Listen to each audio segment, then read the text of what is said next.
Okay, so we will get started, I guess. If people show up late, that's okay. They can join in. Seems like usually there's some late people, and that's okay. That's one of the good things about being out here. I think it's not intimidating to show up late, whereas if you go inside somewhere and you open a door, it's really scary. So we are going to do some meditation practices first, and then at the end I'll give a little talk about something. Hi, come on in. Sorry. It's okay. I was just saying people always come late, and that's okay. It's okay. So what I want you to do is sit up as straight as you can. Maybe rock back and forth to find a stable position. And it's important to have your back straight. I've always found that when I start to slouch, my mind's wandering and I'm getting lost in thought. So it's important to have your back straight. And also, if you slouch too much, your back's gonna hurt. And I like to sit in the half lotus position, because it stops my feet from falling asleep. And I'm really prone to having my feet fall asleep when I'm sitting. So this is how I like to sit, but just sit in a way that's comfortable. And there's two options for what to do with your hands that I recommend. And one is I call it the bowl. Fancy people call it the cosmic mudra. I call it the bowl, but it's just hand on top of hand, thumbs gently touching right here. Doesn't matter what hand's on top. And the other position I recommend is just hands on your knees. That's called relaxation, and I like that one too. The point is that we have a plan for what our hands are going to do, because if we don't have a plan, then we might fidget. We might fidget with our hands if we don't have a plan. And what else? Okay. When I'm indoors, I recommend an eyes open practice, where you kind of just find something to put your eyes on and just sit. But out here, I do recommend an eyes closed practice, just because there's 100 things happening that could distract you. There's things entering your field of vision no matter what direction you're looking, right? So I do recommend an eyes closed practice here. And we're going to begin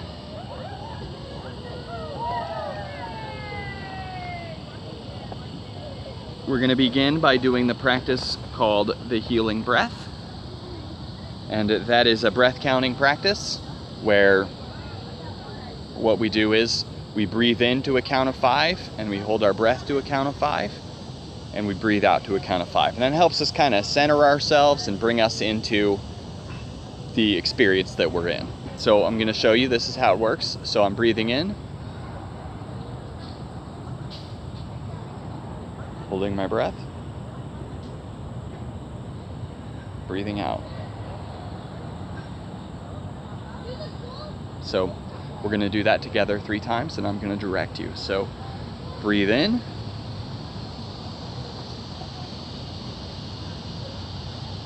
hold your breath, breathe out.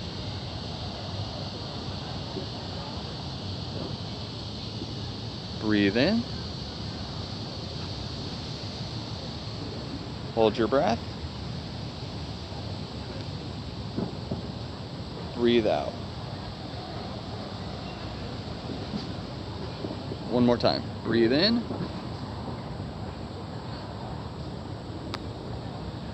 hold your breath, breathe out.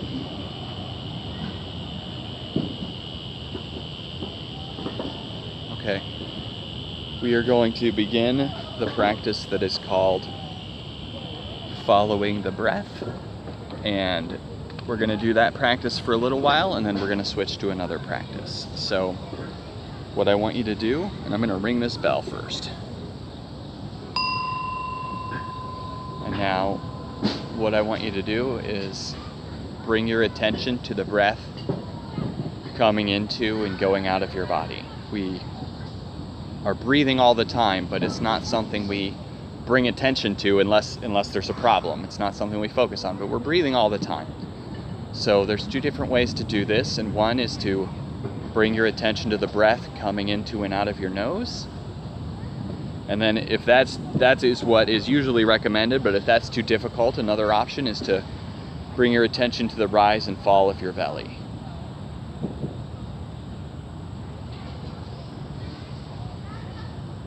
I don't know if there's a reason behind this, but when I meditate with my kids, they always only want to pay attention to the belly, rise and fall of the belly. And they put their hands on their belly, and you can do that too if that helps you.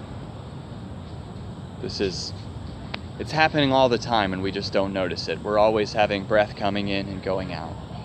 Our belly's always rising and falling, but we just don't pay attention to it. So we're going to do the practice now that's called counting the breath. And that is, on your next breath in, I want you to mentally note 1. And on your breath out, note 2. In 1, out 2. This serves as our anchor so that whenever something comes into our minds to distract us, whenever we start thinking about what we're doing later or what these crazy sounds are that we're hearing, we can just go back to 1 on the next in-breath. We want to try to have a passive attitude, so we're not thinking, I'm having such trouble meditating. We just go back to 1 on the next in-breath and try not to worry about it. Because the truth is, we're all having trouble meditating. So just in 1, out 2. In 1, out 2. In 1, out 2. And we'll do this for a little while and then we'll switch to another practice.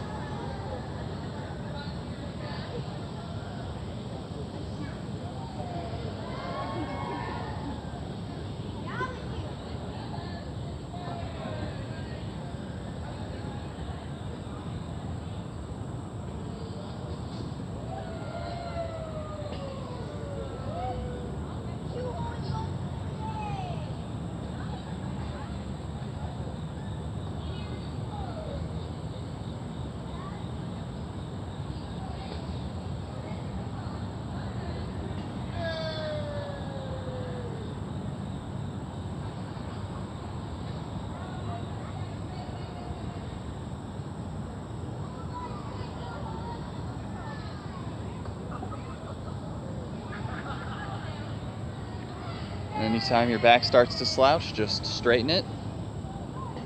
If you have an itch, I usually say just scratch and get it over with rather than just thinking about how you're itching the whole time. And just keep bringing your attention back to 1.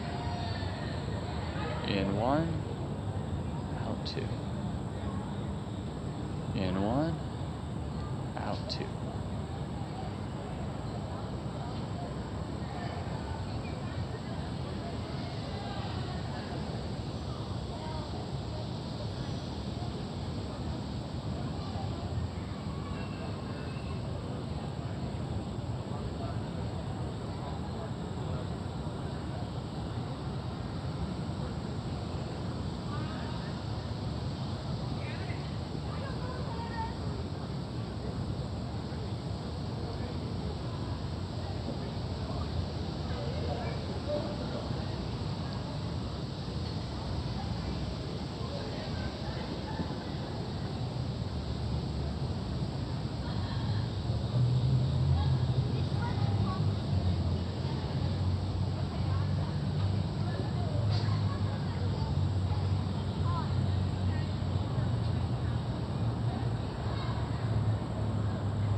And now I want to invite you to release the breath as your anchor. And some of you may have done that already, and that's okay.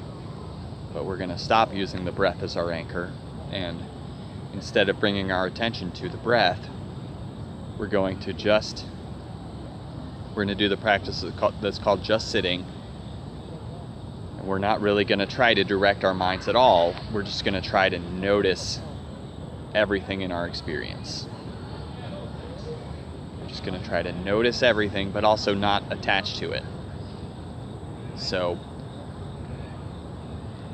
we're going to notice the ground beneath us. That's the most obvious one, maybe.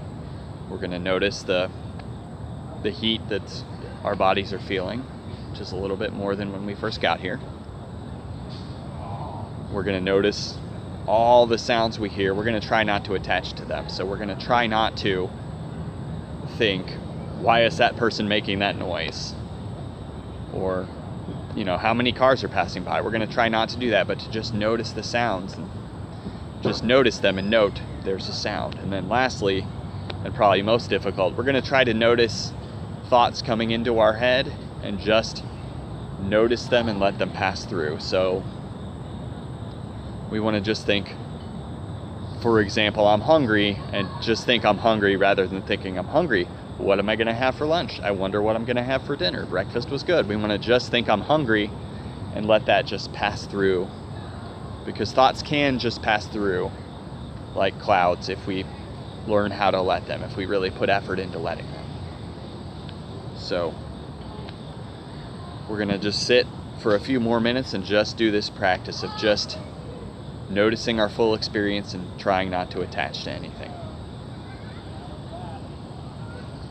A lot of people find this a lot more difficult than following the breath, but we'll see how you like it. We're just going to try to notice everything.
Now we will close our meditation by doing the healing breath again.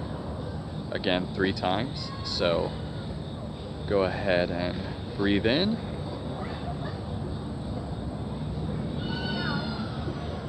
Hold your breath. Breathe out.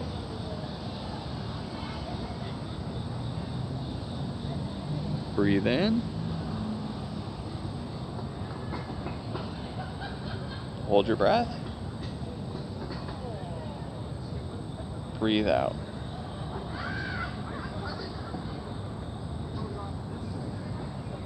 Breathe in. Hold your breath. Breathe out.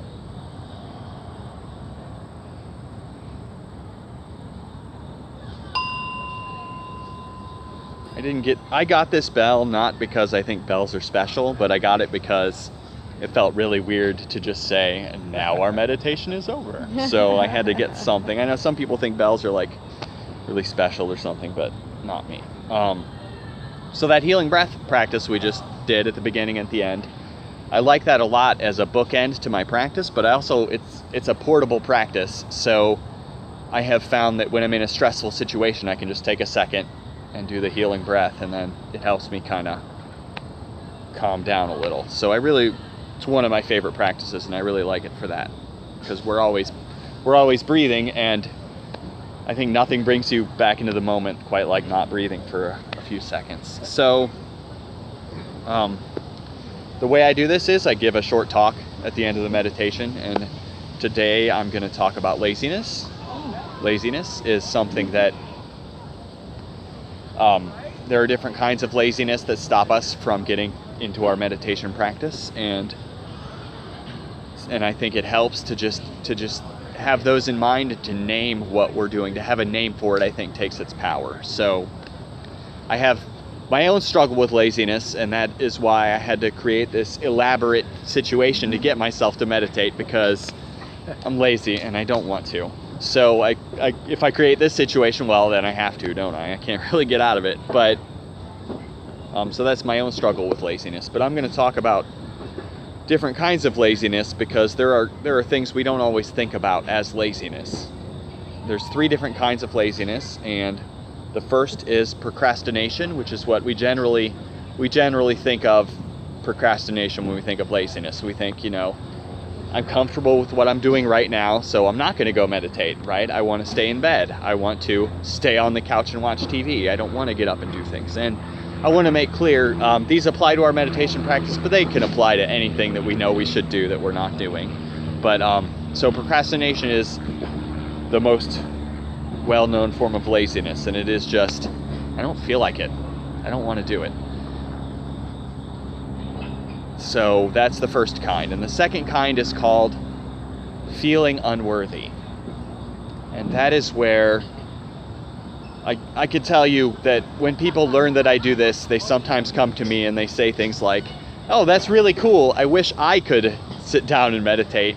I can't calm down my mind. I can't do it. I'm glad other people can do it, but I can't. And that is an excuse. And it is just coming from a place of thinking other people can do this and I can't. That's very disempowering to think that way. The truth is, it's hard. It's hard to settle your mind, and I think of it as like working out. You don't go to the gym and expect to be able to lift 200 pounds on the first day working out. You shouldn't sit down and expect to be able to calm and stabilize your mind and not feel like you're crazy the first time. So that's the laziness of feeling unworthy, and that applies to our meditation practice if we think other people can handle it and we can't. And of course it applies to other things too, like if we think, I'm not going to apply for a promotion at work because I think I won't get it, or I'm not going to ask that person on a date because I think they're going to say no. That is the laziness of feeling unworthy. And then the last one is the one that might seem counterintuitive at first. It's called the laziness of busyness. And that is just when we tell ourselves, I'm too busy. I'm too busy to meditate. Or it could be, I'm too busy to go for coffee with a friend, right? I'm too busy. I'm too busy to go exercise. It could be anything, but it's just when we tell ourselves I'm too busy. And I think there's an aspect of this that's sort of true, but the bigger aspect of it is an excuse. It is just, I'm waiting till I have time to meditate. And if you wait till you have time to meditate, you're not going to have time. And it's just, my life is too active. I can't. And that's really nonsense. We all have time. I think nobody wakes up and first thing in the morning they're busy and they're just busy all day and then they go to bed.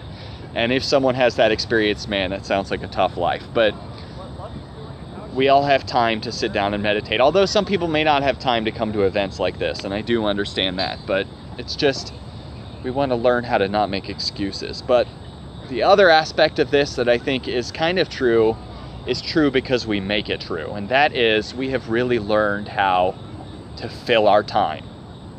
We have really learned in the modern world how to fill our time. So I know that I once did the thing where I calculated, I got an app that calculates how much time I spend looking at my phone, and holy shit, that was embarrassing. That was embarrassing to find out. And that is how, in the modern world, that's the lazy busyness of our time, is we fill our time with looking at our phone, with doing this, right? We're looking at emails or Facebook or Instagram or Twitter or something, or we're just staring at our phone thinking we're going to get a message. And that is how we keep busy. And that is true. That's a real busyness that we have, but also we have control of that. We have control of that, and we're doing it because we want to. So in that sense, that is still an excuse. At least we're not lying to ourselves. We are busy, but we're busy because we're filling our time with something that maybe doesn't bring us that much benefit. I know, like, I check my phone way too much, and it doesn't make me happy, and it doesn't bring me any benefit, but I do it because I want to do it. I think it's addictive, and that's something that I am trying to get better at. I would like to leave my phone at home, but also I use it for a timer, and I use it to record myself, and I use it to take pictures. And that, I think the phone companies are very smart that they've gotten us to use our phone for everything.